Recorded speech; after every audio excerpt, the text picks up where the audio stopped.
సందర్భంగా కోరుతున్నా. సమాధానం చెప్పకపోతే మా కార్యాచరణ ఉంటుందని కూడా ఈ సందర్భంగా సవినీయంగా హెచ్చరిస్తున్నాను.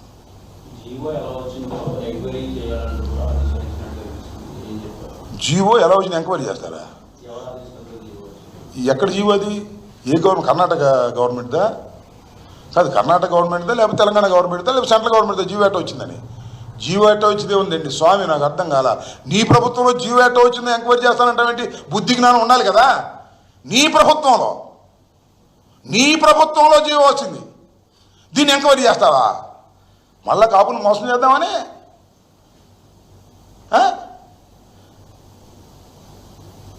చెప్పేవాళ్ళు ఉంటే, వినేవాళ్ళు ఉంటే చెప్పేవాళ్ళు చంద్రబాబు నాయుడు లాగా చాలా చెప్తారు.